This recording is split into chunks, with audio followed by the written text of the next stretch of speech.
Saudações a vocês que acompanham este canal, sejam bem-vindos ao PL MMA 154.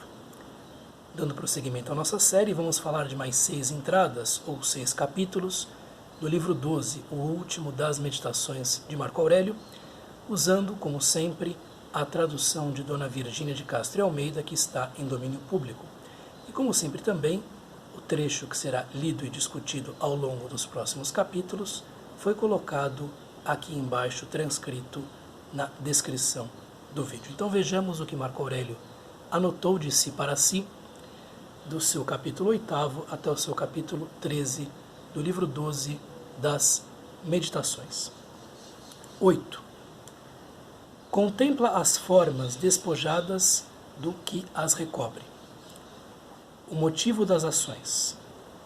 O que é a dor? O que é o prazer? O que é a morte? O que é a glória? Aquele que se priva a si mesmo de repouso. Como pessoa alguma pode ser tolhida por outra, e que tudo é opinião.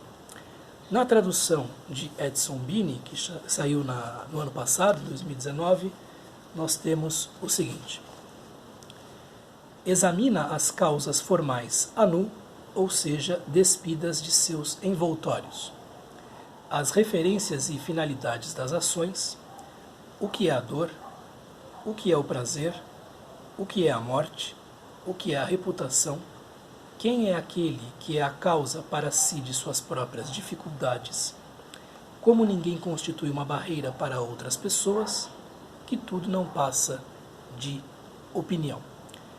Mais uma meditação de Marco Aurélio que tem por objetivo fazê-lo prestar atenção ao modo como a realidade se lhe apresentava diante.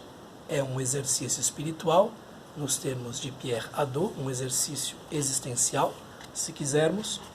E aqui está se pedindo a Marco Aurélio está pedindo a si mesmo, melhor dizendo, que preste atenção à forma como a realidade está constituída. Então, contempla as formas despojadas do que as recobre, dos envoltórios, dos invólucros que as recobrem. O que quer dizer isso, né? A causa formal. A causa formal é aquilo que põe em movimento as coisas, por assim dizer. São aquelas leis naturais que permitem que as coisas existam tais quais elas existem. Então, olhar a realidade que nos circunda, vendo nessa realidade efeitos, consequências de causas que estão por trás de tudo ou subjacentes a tudo. Procurar ver as leis que estão por trás daquilo que nos circunda ou daquilo que nós estamos vivendo. Então, examine as causas formais a nu, ou seja, despidas dos seus envoltórios. Procure ver as causas das coisas. As referências e finalidades das ações, é o modo como ele traduziu o termo anáfora, então referências e finalidades das ações, os motivos, o motivo das ações humanas e das ações da natureza. Então, por que é que uma coisa acontece? Por que isso aconteceu? No caso da crise que nós estamos vivendo, porque o vírus passou para os seres humanos. Existe uma causa. Esse vírus estava, digamos assim, quieto em determinados animais. Alguém foi lá mexer com esses animais. Por que é que o número de infectados e mortos cresce como cresce? Porque existem leis naturais que determinam a propagação, a contaminação de tal maneira e não de outra, né? Evidentemente, se medidas políticas tivessem sido tomadas a tempo, a coisa seria mitigada, se não freada, né? Mas como não se observaram as causas das coisas, estamos nesta situação. O que é a dor? A dor é um processo natural ao qual todos nós estamos submetidos. O que é o prazer também é um processo natural ao qual todos nós estamos submetidos. Evidentemente que os estoicos buscavam uma independência que fosse o maior possível relativamente à dor e relativamente ao prazer, ambas as coisas vistas como indiferentes, ambas as coisas vistas como circunstâncias que não deveriam nos afetar ou não deveriam motivar nossas ações ou não deveriam ocupar nossa mente, né? O que é a morte? Eu não posso controlar aqui o carro que passa na rua, né? O que é a morte também é um processo natural, evidentemente que nós queremos viver pelo maior tempo possível, mas as regras do jogo impõem que a coisa chegue ao final em um determinado ponto. O que é a reputação, que é a doxa, a glória, né? Então, o que é a dor, o que é o prazer, o que é a morte, eu estou indo de uma tradução para outra. O que é a glória, também algo evanescente, muito breve, que depende da opinião dos outros que, por sinal, também duram muito pouco, né? Marco Aurélio gosta de insistir nesses termos, né?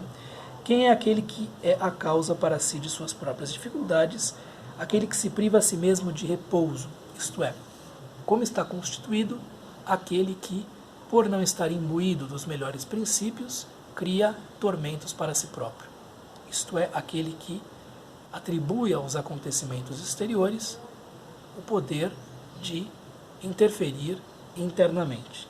Então, como está constituída essa pessoa? Examine isso, tenha isso em mente, pense nessas coisas, né?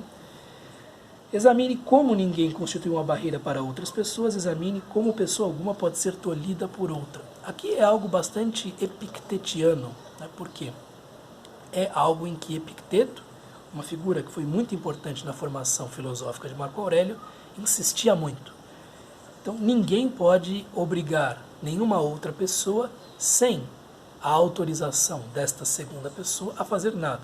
Ah, mas e se, enfim, fulano obrigar mediante chantagem ou mediante violência? Bem, o que os estoicos diriam, e Epicteto em primeiro lugar, é que é essa pessoa que fundamentalmente está valorizando mais a sua vida ou a sua reputação do que, enfim, o modo como vai agir naquele ponto, né? Então, há essa ideia de que o indivíduo tem uma autonomia imensa e que tudo não passa de opinião, que tudo não passa de hypolepsis, né? Que tudo não passa de um juízo interior formado a respeito das coisas. Também é algo em que Marco Aurélio insiste em diversos pontos das suas meditações. Então, examine todas essas coisas, considere todas essas coisas, pense em tudo isso.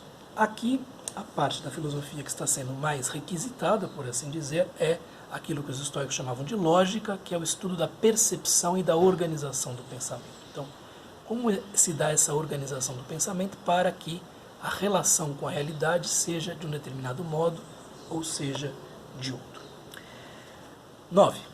É preciso, na prática dos bons princípios, parecermos-nos com o lutador, não com o gladiador. Este pode deixar cair a espada e logo o matam. O outro tem sempre as suas mãos e basta-lhe fechar o punho. Edson Bini coloca da seguinte maneira: quando se faz uso dos princípios, que são os melhores, né, tá, dogmata, enfim, os princípios da filosofia, é preciso agir à semelhança do lutador de Pancrácio, aquele que luta com as suas próprias mãos, e não do gladiador, aquele que depende de armas brancas.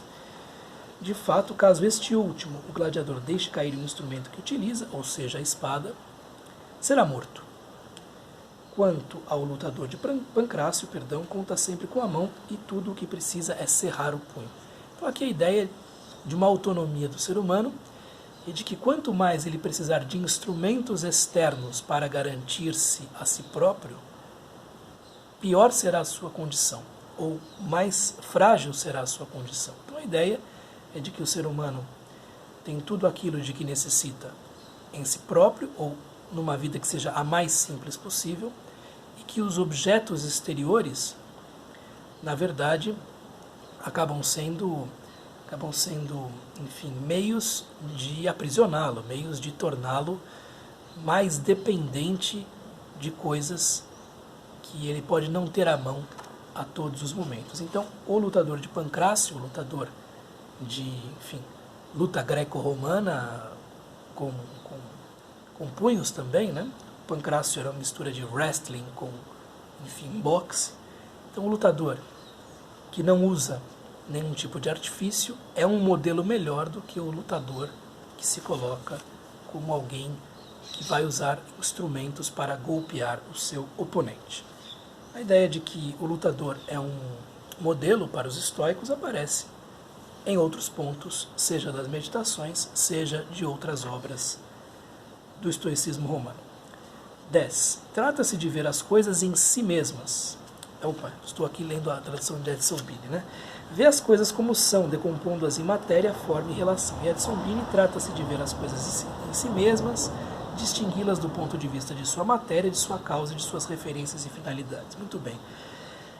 Este trecho tem um eco em 8:11, né? Se quiserem dar uma olhada, podem ir lá ver. Podem ir lá ver, porque... E também está muito ligado ao que nós vimos 2 meditações para trás, porque a ideia é observar a realidade sem os juízos que são formados a todo momento. Então, observar a realidade tal como ela é. E aí você veria quais são as causas que põem tudo em movimento, quais são as leis que garantem a existência de tudo tal como tudo se apresenta, ou se nos apresenta, né? Que seria aqui a aitia, que ela coloca como forma, e ele coloca como causa formal, então, talvez fosse a melhor tradução. A matéria, hylé, portanto, aquilo que nos compõe, né? E a anáfora quer dizer referências e finalidades, pode ser objetivo, enfim, aqui relação, tá? Então a ideia é que quando estamos diante de algo, temos de nos perguntar de que matéria é feito, o que é que colocou esta coisa na minha frente, quais são as leis que regem aquilo que está na minha frente, e por fim, qual é a finalidade, ou qual é o objetivo, ou qual é o destino que esta coisa tem, e mesmo qual é a duração, né, expectável, esperada, que essa coisa tem. E evidentemente que nós, estando dentro da realidade natural, também estamos sujeitos a essas leis, a essas relações, e portanto isso também se aplica aos seres humanos.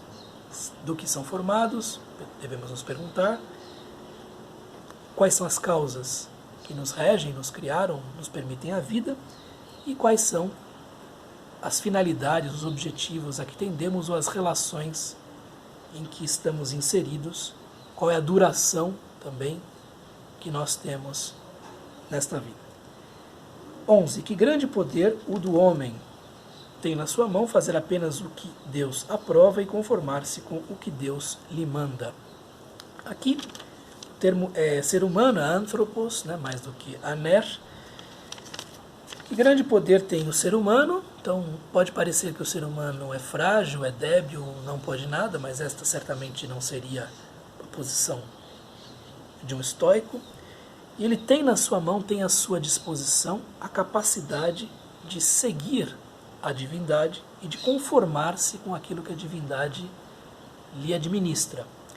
Então tem a capacidade de observar a natureza, retirar desta natureza um conjunto de princípios que sejam os melhores possíveis para que ele se governe bem na vida, e a partir desta observação e deste aprendizado, aplicar isto na sua vida e buscar cultivar dentro de si uma disposição que seja a mais tranquila, a mais feliz possível, não importando quais sejam as circunstâncias que o, enfim, enredem, que o cerquem, né? Então, ele é capaz de cumprir, né, esta vontade da natureza, de Deus, do universo, do encadeamento de causas e efeitos, como queiram, e é capaz de viver bem, não importando quais sejam as circunstâncias que o cerquem. O otimismo estoico aqui, radiante por parte de Marco Aurélio. 12. O que acontece é sempre em conformidade com a natureza. Não há nada fora dos planos naturais, não há nada fora das leis naturais. E, portanto, não deves censurar os deuses, que são as inteligências que se entremeiam à natureza, por assim dizer, que nada fazem mal feito voluntária ou involuntariamente, nem os homens, que não o fazem, não fazem voluntariamente, perdão. Portanto, não deves censurar ninguém. Também muito tipicamente epictetiano este trecho, né, tem uma série de referências com o manual, com o Enchiridion, se não me engano, quinto capítulo fala também disso, né? Mas a todo momento Epicteto fala do que censura os seres humanos e censura os deuses. Os deuses são vistos como inteligências puramente benfazejas, puramente benéficas, que sempre fazem o bem do todo, que sempre fazem concorrer o bem da totalidade. Talvez não seja algo percebido como bem pelas partes, né? Mas não podem ser censurados, não podem ser acusados. Então, o que acontece é sempre em conformidade com a natureza, existem regras do jogo, né? E você será um melhor jogador, tanto melhor compreenda quais sejam essas regras do jogo. E, portanto, não deve censurar os deuses, não deve censurar as divindades, ou a divindade, esses termos são intercambiáveis, né? Que nada fazem mal feito, que não operam o mal, que não criam o mal, okay? Voluntária ou involuntariamente. Então, o que está acontecendo no universo é algo que é o bem para este próprio universo. Que nós, enquanto partes ínfimas deste universo, não sejamos capazes de enxergar o que nos acontece numa dimensão diminuta como bem, é, para os estoicos, um problema de compreensão, de percepção, e não propriamente algo que, digamos assim, macule a consciência universal, macule a divindade, macule o universo. O universo trabalha para uma finalidade grandiosa que lhe é própria e nós somos espectadores deste imenso trabalho. E os seres humanos, aqui socraticamente falando, e os estoicos, e também Epicteto e Marco Aurélio, por extensão, herdam isso de Sócrates, não age mal voluntariamente, porque quando ele conhece o bem, pelo menos é o que pensava Sócrates, não é capaz de agir mal. Então, se ele está agindo mal, é porque ele não entende muito bem o que é o bem, ele está tomando o bem de uma visão muito egoísta, né? Está tentando criar uma situação boa para si, mas ruim para o outro, né?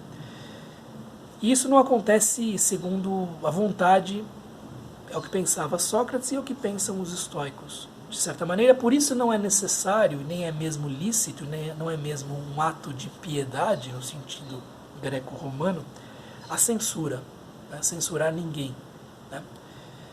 E por que isso não é algo que deva ser feito? Porque tudo, de uma certa maneira, está nos planos do todo, está nos planos do universo. E você, se não compreende isso, é por causa de uma falta de visão, de uma percepção errada, uma percepção, enfim, curta das coisas, né?